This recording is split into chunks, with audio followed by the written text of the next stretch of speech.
Des Lions de l'Atlas, j'avoue que vous avez vécu un moment particulier cet après-midi. Oui, c'est historique, mais je dirais encore une fois que c'est mérité. Sur le contenu qu'il propose depuis le début de la compétition, le Maroc montre un beau visage, décomplexé, plein de joie, plein de solidarité, une belle image du football africain. Et voilà, c'est tout normal, tout à fait normal qu'ils arrivent dans ce dernier carré par rapport aux performances qu'ils ont pu répéter dans ce tournoi. Et je dirais, après l'Espagne, le Portugal, c'est une douce revanche de 2018 où on sentait une petite injustice. Vous étiez dans un même groupe avec ces deux nations? Oui, mais sur le contenu, on était sortis frustrés parce qu'on méritait mieux. Et je dirais que dans la vie, tout s'équilibre. Et ce soir, le Maroc sort grandi. Lions, une demi-finale de Coupe du Monde, c'est sans doute le plus bel exploit de l'histoire du foot africain. Oui, de toute façon, il n'y a pas photo, effectivement, on est seuls à atteindre ce dernier carré. Forcément, c'est quelque chose d'absolument incroyable parce que voilà, on a vu les prestations, on se souvient de la dernière, en 2018, où justement il y a beaucoup de frustration, on se disait toutes les équipes africaines pouvaient faire mieux. Et là, enfin, il y a une équipe pragmatique, on parlait tout le temps de la naïveté des équipes africaines. Et le Maroc, c'est tout le contraire. C'est une équipe qui n'est pas du tout naïve, bien au contraire. Je veux dire qu'il y a un plan de jeu qui est assez restrictif. Walid Regragui a été pragmatique, s'est adapté. Il n'a pas eu beaucoup de temps pour travailler. Ce qu'ils font, ce n'est pas football champagne, mais c'est demi-finale de Coupe du Monde. Vikash, aucune équipe n'a réussi à marquer contre le Maroc en 5 rencontres. Et ce n'est pas faux d'avoir croisé des cadors quand même. Ils ont été dans un même groupe avec la Croatie, avec la Belgique. Et finalement, ce n'est que Naïef Aguerd qui a marqué contre son camp. Ils sont très bien organisés. La différence par rapport à l'Espagne, où ils ont accepté de jouer très très bas, là, ils ont joué plus haut. Ils ont parfois essayé de jouer aussi dans les transitions un peu rapides. C'était un peu différent. Ouais. Ça veut dire qu'il s'adapte à ce qui se passe. Et son bloc est toujours le même, avec le même système, mais il est passé différemment. Donc j'étais super content. Et puis quand on voit aussi qu'il y a 5 pays africains qui démarrent la Coupe du Monde, donc déjà, mathématiquement, c'est plus difficile que pour les autres. Et ils sont sortis, ils sont en demi-finale, c'est extraordinaire. Le Maroc qui a tenu, vous nous disiez la dernière fois, n'avoir pris aucun plaisir à voir jouer cette équipe face à l'Espagne. Est-ce que là, c'était un peu plus différent? C'était le même jeu, très efficace. Le coach l'a dit d'ailleurs. Hyper restrictif, mais efficace. Alors, quand on aime ce jeu-là, on a été servi. 26% de possession. Et ce truc-là, la dernière fois déjà, j'ai sauté de mon fauteuil. Mais le Japon a eu 17% de possession de balle contre l'Espagne. Ils ont gagné 2-1. Donc il faut avoir la possession, il faut avoir 80% pour faire un bon jeu. Vous savez ce que vous retenez sur ce match-là, pour paraphraser un peu les Lions? Non, mais c'est formidable pour le public. Les Espagnols, ils ont eu 80% de possession de balle contre le Japon, c'était nul. Mais moi, j'aime le football quand il se joue un football offensif, football d'attaque. Et c'est là, quand vous avez un football d'attaque, là... le Portugal a essayé, mais ils s'y sont effectivement mal pris. Ouais. L'Espagne a essayé, l'Espagne, l'Espagne, oui, enfin, ça se joue à un poteau qui ne rentre pas. Si le poteau de Sarabia... Vous voulez refaire le match mais on peut le refaire, mais si le poteau de Sarabia rentre, on n'a pas la même analyse. De toute façon, le Maroc n'est pas là. Donc voilà, tirer des enseignements définitifs, disant que c'est formidable, que c'est la revanche du football africain, etc., parce que le Maroc arrive en demi-finale en jouant un football hyper restrictif et en exploitant quelques failles, en se qualifiant au tir au but contre l'Espagne, je trouve ça un peu définitif, oui. Mais je comprends l'enthousiasme des Marocains. Mais après, ce n'est pas un parcours facile. Hein. C'est là où c'est important quand même de Ils ont fait que du football défensif. Le Maroc, premier de son groupe avec 7 points face à la Croatie, la Belgique et le Canada. Élimination de l'Espagne et du Portugal. Comment peut-on expliquer rationnellement? On ne peut pas dire que voilà, c'est du football restrictif face à toutes ces nations-là. Non, je pense qu'ils n'ont jamais été mis en danger par toutes ces nations. J'ai regardé tous les matchs, ils n'ont pas été mis en danger. J'ai trouvé qu'ils étaient bien organisés. Ils essayaient d'aller au bout de leurs actions, parfois trop vite. Mais ce soir, ce que j'aime, c'est qu'il y a un centre qui vient de la gauche, un bon centre qui arrive dans la surface, et Nesseri qui entre deux Portugais, saute plus haut, entre le gardien et le défenseur central, et il s'impose. Donc, c'est du football peut-être pragmatique, peut-être qu'ils n'ont pas des statistiques de domination, mais si le Maroc se met à vouloir dominer en Coupe du Monde, peut-être qu'ils vont prendre plus de buts. Ils ont joué ils jouent sur leur force. Ils ont joué sur leur force et ils ont pris confiance dans ce système de jeu où on voit quand même des joueurs défendre, c'est vrai. On voit ces lignes assez basses, mais par contre, on voit des Bouffal, on voit des Ziyech qui essaient de se projeter, on voit un Ounahi qui, au milieu de terrain, est omniprésent dans ses courses.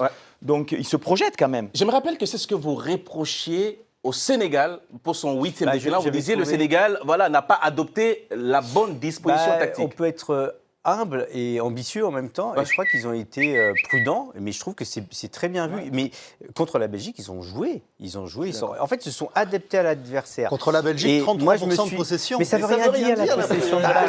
Oui, mais non, mais ça veut rien dire. Si tu as deux équipes comme le Mais non, Maroc, mais par exemple- eh ben tu t'emmerdes. Non, mais Rodrigo, Tu t'emmerdes. Bah oui, tu as deux équipes comme le Maroc, ça fait un tiers du temps le ballon à un autre, un tiers du temps tu Mais le laisses au milieu Est-ce du qu'il y a terrain. une seule façon Voilà. de jouer au foot? Les règles du foot permettent ce jeu. Non, parce que C'est là, ce que autorisé. vous retenez, c'est la victoire. Donc effectivement... C'est quand même ça le but du jeu, non? On met en place une tactique pour gagner un match. On met en place une tactique pour gagner un match. Le problème, c'est que vous me posez la question, Charles, est-ce que vous avez pris du plaisir à voir cette tactique du Mais si, Maroc? on peut Je prendre- vous ai dit l'autre fois que je n'aimais pas ce style de jeu.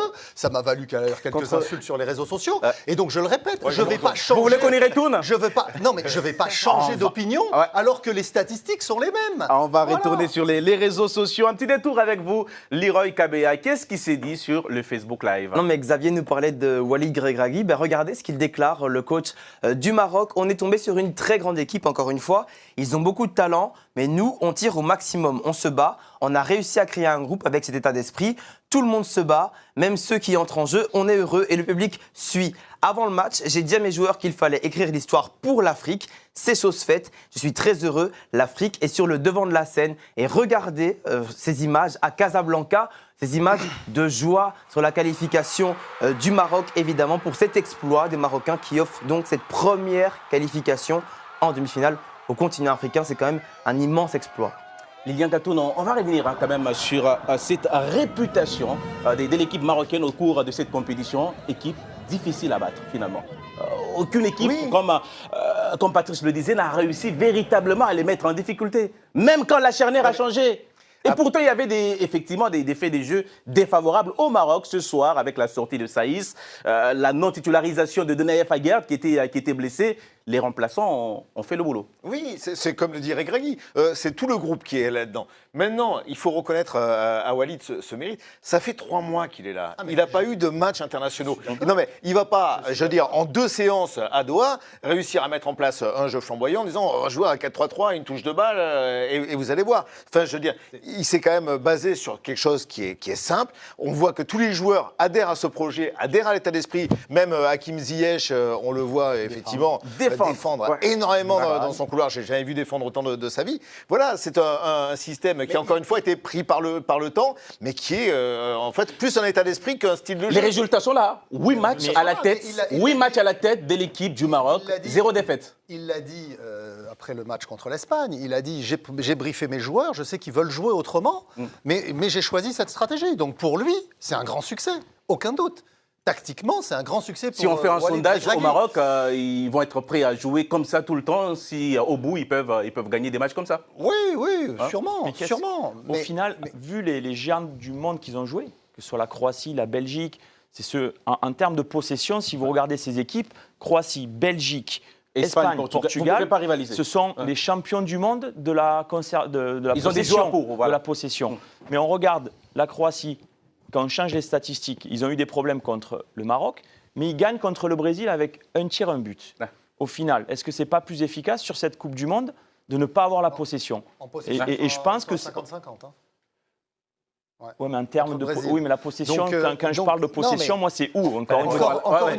Encore une fois, quand La on aime le possession dans football, son camp, ça sert à rien en fait. Enfin, j'aime le football et j'aime ce qu'a fait le Maroc. Et je déteste le jeu espagnol. Je veux dire, c'est ton choix, c'est ton mais droit, c'est ton droit, mais Rodrigo, le contraire est aussi Rodrigo, c'est le possible. joueur qui a touché le plus de ballons pendant le. Donc ça veut dire que, alors lui, on peut faire ses stats, il a perdu aucun ballon. Il a fait que des passes latérales à son gardien. Il a touché, je ne sais plus combien de ballons, 100 et quelques. Par contre, Bousquet, il n'a pas réussi à se retourner une seule fois vers l'avant. Parce que Voilà, la stratégie, la possession, l'Espagne, il a je connais bien perforé les défenses sans arrêt en permanence. parce que 1100 passes, 1100 passes, la 80% de stratégie- possession de balle et un tir cadré La en 20 stratégie- minutes. la stratégie de La l'Espagne ne possession, paye- ça ne ne paye- veut rien dire. On l'a bien vu lors de ce 8e de finale, qui était à mon avis plus abouti, enfin plus intéressant que le match contre le Portugal. La stratégie de Regragui était purement défensive, mais elle a marché effectivement. Il a empêché que Sergio Busquets puisse distribuer le jeu. Donc il a mis en permanence Nesiri sur Busquets. L'image que voilà, j'ai. donc on a une équipe qui ne fait que défendre. Messieurs, Alors effectivement, il a ses arguments. On va progresser. J'avais pas le temps de bâtir une autre équipe. Je fais un commando pour aller le plus loin Et possible c'est cohérent. dans cette Coupe du Monde. Ça nous permet de marche, gagner des matchs. Mais on n'est pas obligé d'aimer ce football. Est-ce que c'est le reflet aussi de la progression du football africain sur l'échiquier mondial, voir le Maroc aujourd'hui s'est hissé dans le dernier carré? Est-ce que vous y voyez dans cette qualification un peu la résultante du nouveau discours des dirigeants africains qui se disent maintenant, on ne va plus commencer à se fixer des limites quand on arrive en Coupe du Monde? Un discours un peu porté par Samuel Eto'o, on s'en souvient.